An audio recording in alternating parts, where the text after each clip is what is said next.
What do you mean by programming language?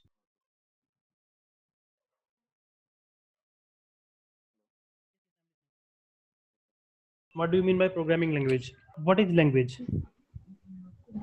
Can we say it's a mode of communication?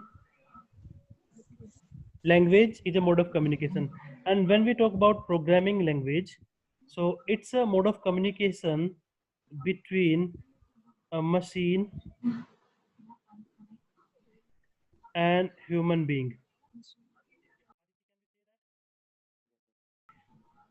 ठीक है, हम लोग आपस में बात करते हैं तो हमें कुछ बात करने के लिए कुछ एक लैंग्वेज चाहिए, एक मीडियम चाहिए बात करने के लिए। फॉर एग्जांपल हम लोग सब यहाँ पर हिंदी में बात कर सकते हैं, ठीक है, हम समझते हैं क्योंकि हिंदी को। हम इंग्लिश में बात कर सकते हैं क्योंकि ये भी हमें थोड़ा बहुत समझ में आता है। बट क्या मैं बात करूँ यहाँ पर कि हम तमिल में बात करते हैं, क्या ये हमें समझ में आएगा? नहीं सर। किसको समझ आएगा? ये तमिल के जो बंदे हैं उन्हीं को समझ आएगा, जो तमिल बोलते हैं, जो यूज करते हैं, ठीक है। तो उसी तरीके से अगर हम बात करें लैंग्वेज, लैंग्वेज क्या है? कम्युनिकेशन का मीडियम है between two person, right. And when we talk about programming language, तो प्रोग्रामिंग लैंग्वेज क्या है? प्रोग्रामिंग लैंग्वेज एक मोड ऑफ कम्युनिकेशन है between a human being and a machine. So in our case, machine is basically a computer. तो programming language क्या हुई? Programming language is a mode of communication between a machine and a human being. हम computer को कुछ instruction देना चाहते हैं तो कंप्यूटर हमारी इस हिंदी को नहीं समझता है, इस इंग्लिश को नहीं समझता है, उसकी अपनी एक प्रोग्रामिंग लैंग्वेज है, अपनी एक लैंग्वेज है जिसको कि हम क्या बोल रहे हैं? Programming language. So there are multiple languages. Computer की अपनी एक लैंग्वेज है जिसको वो समझ सकता है, ठीक है। तो अभी हम बात कर रहे हैं किसकी? जावा की। तो Java is one of the programming language which a computer can understand, right. Now हम बात करते हैं कि व्हेन इट वाज स्टार्टेड।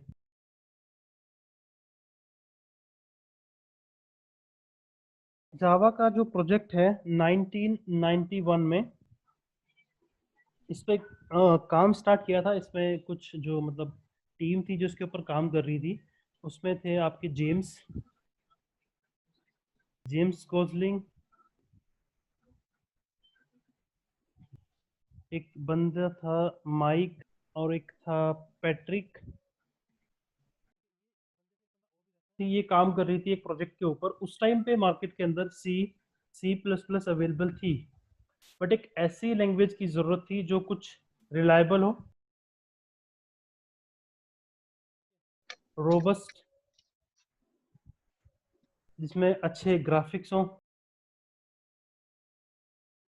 इसके लिए इन्होंने क्या किया? एक लैंग्वेज पे काम करना स्टार्ट किया, जेम्स गोसलिंग, माइक, पैट्रिक, और इन्होंने एक लैंग्वेज बनाई जिसको स्टार्टिंग में इन्होंने नाम दिया था ओएक, ठीक है।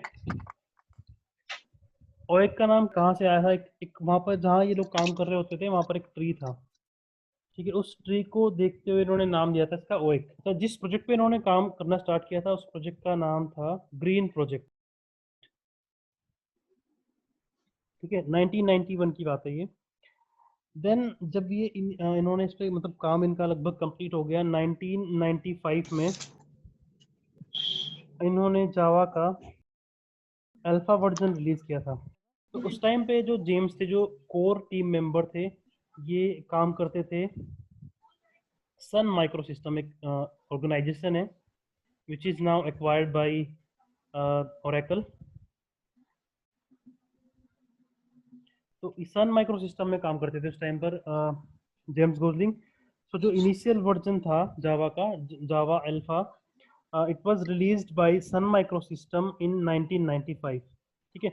उसके बाद फिर जावा का जेडीके 1 आया, Java development kit 1.0, then 1.2, 1.3, and till now we are at Java 14. So basically this is Java version 1, Java version 2, version 3, and in the market most of the project now running on 7, 8. These are the most popular one which most of the companies are using. Some people has moved their project on 9 and 11 also.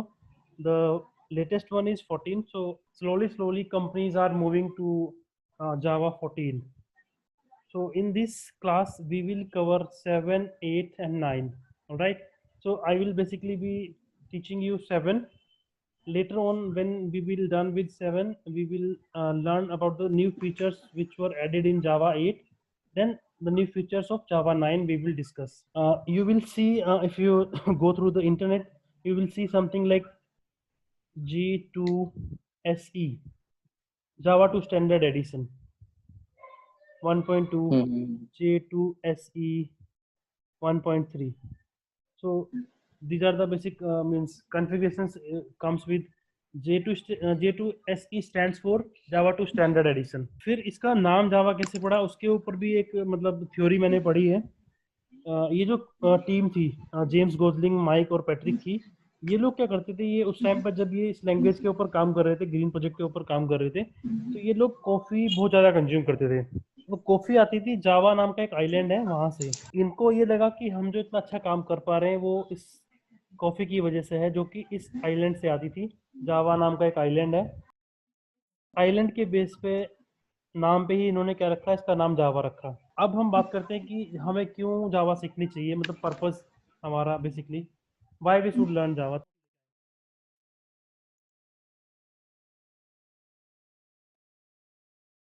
अगर हम बात करें Java हमें क्यों सीखना चाहिए, सो you can see according to Sun Microsystem or Oracle, Java is everywhere. More than 3 billion devices runs on Java. उन डिवाइसेस की अगर हम बात करें, उसमें क्या है, आपके एटीएम है, ठीक है, आपके वॉशिंग मशीन है, आपके माइक्रोवेव है, ऐसे बहुत सारे एग्जांपल हैं. रोबोटिक्स में यूज होता है. According to Java more than 3 billion devices run on Java. और हम क्या क्या बना सकते हैं इसके साथ, कहाँ कहाँ पर ये यूज हो सकता है. तो जावा की अगर हम एप्लीकेशंस की बात करें, कैटेगराइज इसको करें, तो 4 तरह के एप्लीकेशन हम बना सकते हैं. पहले हम बात करते हैं मोबाइल ऐप.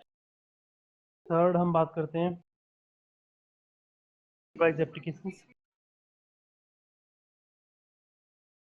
और आपका एक होता है स्टैंड अलोन. ये 4 तरह के एप्लीकेशन हम बना सकते हैं यूजिंग जावा. सबसे पहले हम बात करते हैं what is mobile app. Android.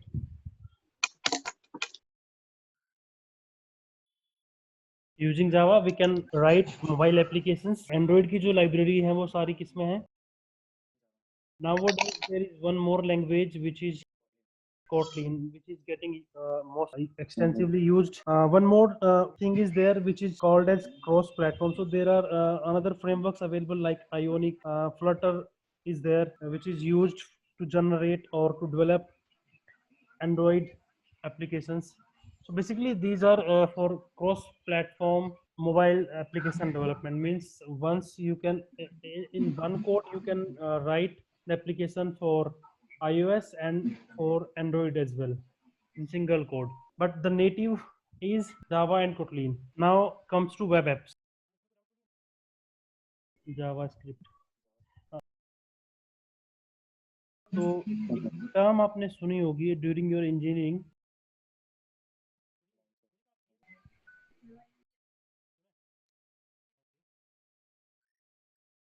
तो these are two machine, client and server.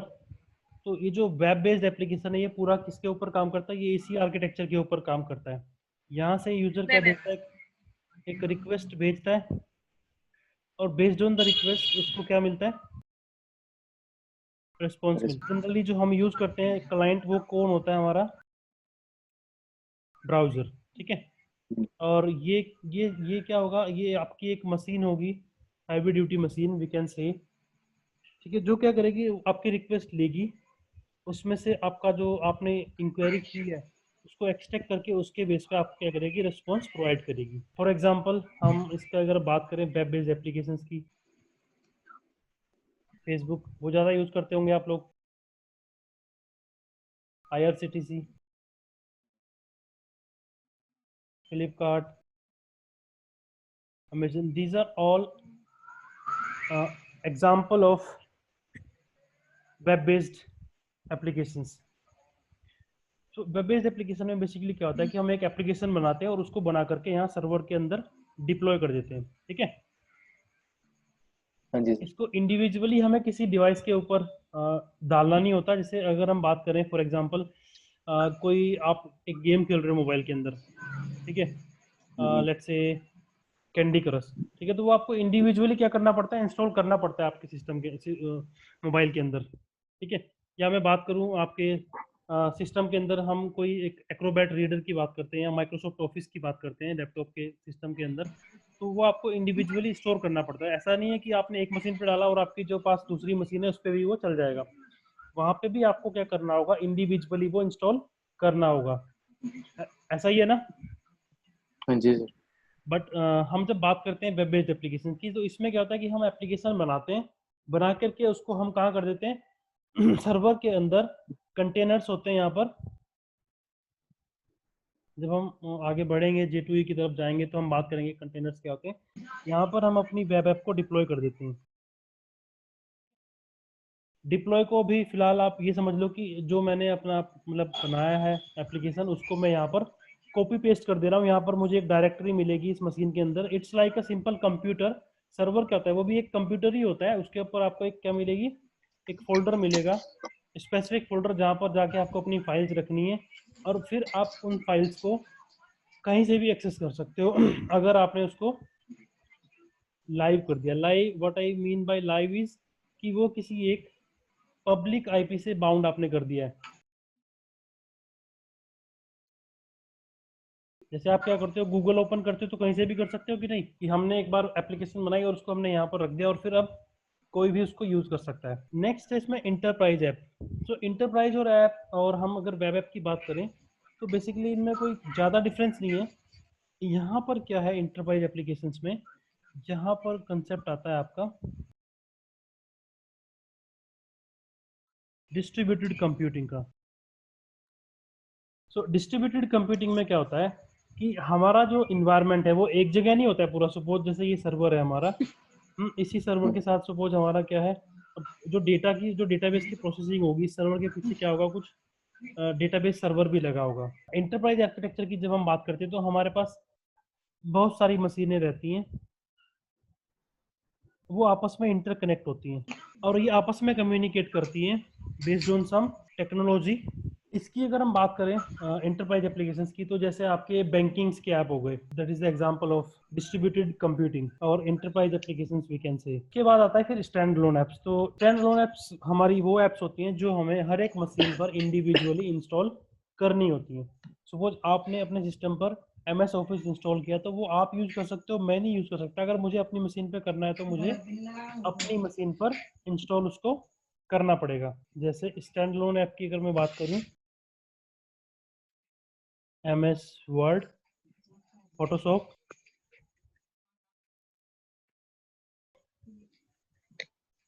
ऐसे बहुत एग्जांपल हो सकते हैं, ये सुना होगा आपने। These are the example of stand loan apps. मतलब ये हमें क्या करना पड़ेगा, अगर हमें इंडिविजुअली किसी मशीन के ऊपर चलाना है तो हमें उसके ऊपर जाकर के इंडिविजुअली इंस्टॉल करना पड़ेगा। अब हम थोड़ा सा आगे मूव करते हैं, इसके फीचर्स की तरफ चलते हैं, ठीक है।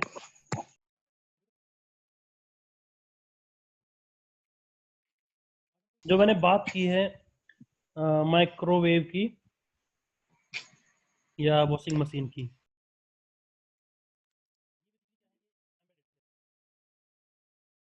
एम्बेडेड, तो एम्बेडेड चीजें भी हम मतलब कर सकते हैं जावा के साथ। अब अगर मैं फीचर की बात करूं तो सबसे पहला जो फीचर है वो फीचर है इसका सिंपल है बहुत। कैसे सिंपल है, most of the features are derived from C++। next point is platform independent।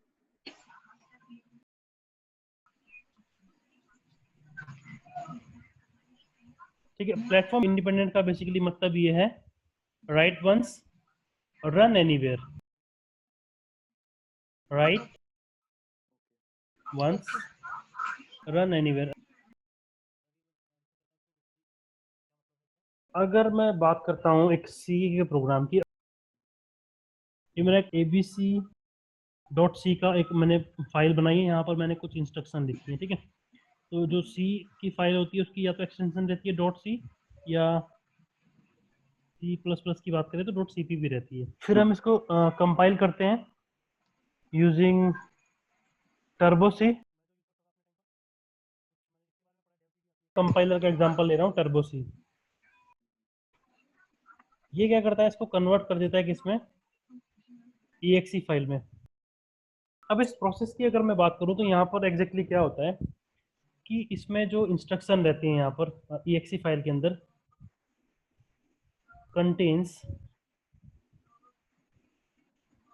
Instruction for micro processor के लिए ये कंटेन करती है इंस्ट्रक्शंस। यहाँ पर एक चीज आपने पढ़ी होगी, इंस्ट्रक्शन फॉर्मेट। आपने कुछ इस तरह की चीजें पढ़ी होंगी।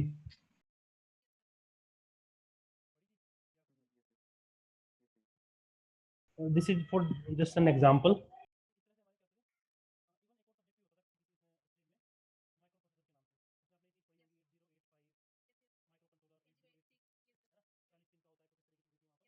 कि उसमें भी थी ये चीजें।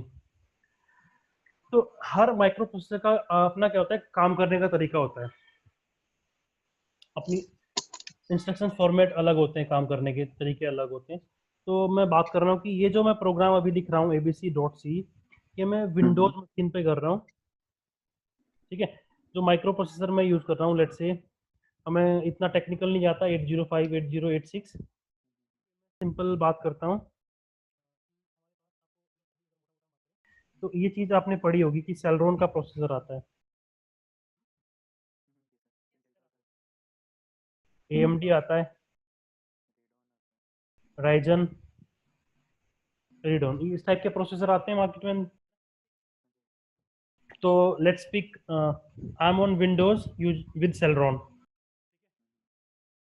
अब विंडोज सेलरॉन का जो काम करने का तरीका है वो क्या करता है कि मैंने इस फाइल के अंदर, ये जो मेरी डॉट सी फाइल थी, इसमें मैंने एक इंस्ट्रक्शन लिखी है। अब वो इंस्ट्रक्शन है लेट्स से A+B।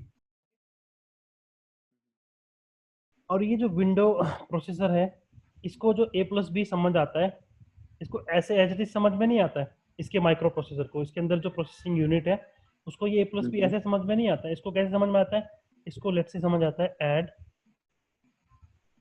AB, ठीक है। तो यहाँ पर जो बेसिकली हमने इंस्ट्रक्शन पैक की है EXE के अंदर, इस इन्वायरमेंट में बैठ के विंडोज सेलरॉन पे हमने इसमें पैक कर दिया है ऐड A, B। तो जहां पर भी प्रोसेसर इस तरह की लैंग्वेज को समझता होगा तो ये वहां पर एग्जीक्यूट हो जाएगी। अब मैं एक और एग्जांपल लेता हूँ कि मेरा एक और इन्वायरमेंट है, इंटेल है, और यहाँ पर मैं ले रहा हूँ let's say Linux for example. ये इंटेक्स लिनक्स को कैसे समझ में आता है, इंटेक्स लिनक्स को समझ में आती है इंस्ट्रक्शन कुछ इस तरह से, इसका काम करने का तरीका ऐसा है। अब जब ये इंस्ट्रक्शन EXE फाइल में रखी थी, वो क्या रखी थी, ऐड AB। मैं इसको दे रहा हूँ तो इसको तो समझ में आएगी नहीं, क्योंकि इसको क्या समझ में आता है, A@B, बट तो मिल क्या रहा है, ऐड AB, तो उसको समझ नहीं आएगा। तो इस इन्वायरमेंट में ये वाली चीज आपकी फेल हो जाएगी। जो भी हम प्रोग्राम लिखते हैं, ये प्रोग्राम आपका डायरेक्टली आपका माइक्रो प्रोसेसर नहीं समझता है, इसके पीछे आपने ये चीजें पढ़ी होंगी, कंपाइलर, इंटरप्रेटर। ये क्या करते हैं, आपकी जो इंस्ट्रक्शन है इसको मशीन रीडेबल फॉर्म में कन्वर्ट करते हैं। तो मशीन रीडेबल फॉर्म क्या है, बेसिकली मैं एग्जांपल ले रहा हूँ कि मशीन रीडेबल फॉर्म ये है। C और C++ में काम कर रहा था, तो मेरी एक लिमिटेशन थी कि मेरा ये जो प्रोग्राम है ये इसी इन्वायरमेंट में चलेगा, विंडोज सेलरॉन में, ये दूसरी जगह नहीं चलेगा। या मैं ये कहूँ कि जहां पर भी मेरा सिस्टम इस तरीके से काम करता है A@B, वहीं पे चलेगा ये। अब हम बात करते हैं जावा की। तो जावा ने क्या हमें दिया कि प्लेटफॉर्म इंडिपेंडेंट बना दिया। प्लेटफॉर्म डिपेंडेंट, ये क्या है, ये डिपेंडेंट है कि इसी तरह का इन्वायरमेंट इसको चाहिए।